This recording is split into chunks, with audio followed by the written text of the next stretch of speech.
I just want to make a real quick video about my my common sense, better known as white privilege.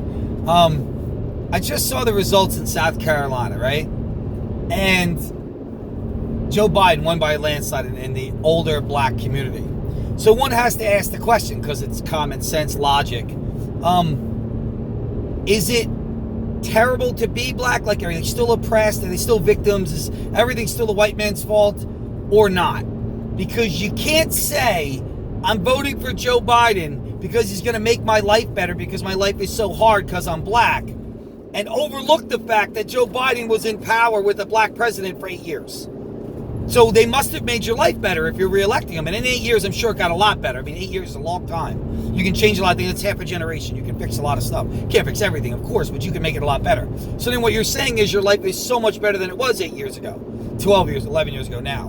Because you can't sit there and cry year after year, month after year, oh, whitey this, and my life is so bad. And it's the man, it's the government, it's the white man, it's the power, da-da-da-da. And then say you're electing this white man because he's going to make my life better. You can't have it both ways, because he was already in power for 8 years, and you had a black president for 8 years. Did they make your life better? I mean, I don't know. You know, tell me. And if they did make your life better, how bad was it that they made your life better, and you're still saying your life is terrible? So where was it before? You know what I'm saying? Like, we're not talking about 100 years went by, but, you know, in the last 10 years, you did have Biden in power, you had Obama in power. So did it improve? And if it didn't improve, then maybe that whole thought that it's like, it's the government or it's the white man or whatever the excuse is, then maybe there's some flaw to that logic. You know what I mean? I mean, if Biden did do great things, like, I don't know. I don't see it. But, like, you know, I know he was involved in the 90s, the passing of, like, they talked about the Rockefeller laws and the, you know, the reason a lot of black youths were put into prison in the 90s and the 2000s. And then you had the absent father syndrome that took place in the inner city. And Biden was a part of that.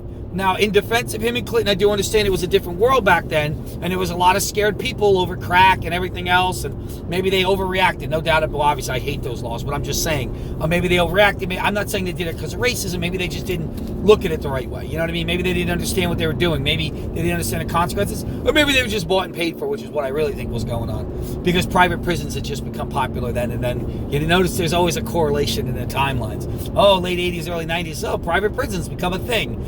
Early 90s, mid 90s, all of a sudden everything's illegal and everything gets 20-year sentences, and the rest of the public, we sit here and argue. The only person trying to stop that is Bernie, maybe Warren second. That's it. That's the only people trying to stop that. Biden's not going to stop that. You know, I don't even think Warren's going to do it. I think she's bought and paid for it too. Bloomberg's definitely not going to stop that. You know what I mean? He's the billionaire on the throne that you're all starving, and he's throwing you scraps and thinking he's a good person because he's throwing the scraps, as he's got 95% of the food. You know, but anyway, I just was curious. I'm genuinely curious how you can't say your life is so bad, but then reelect the guy that was in power for 8 years with the black president.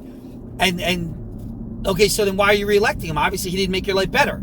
Or did he make your life better? And then you can't really complain as much. I mean, obviously there's always things to complain about, but you know, things change. At some point, you got to give credit that things are better. I don't know. I'm just curious. Maybe someone can teach me.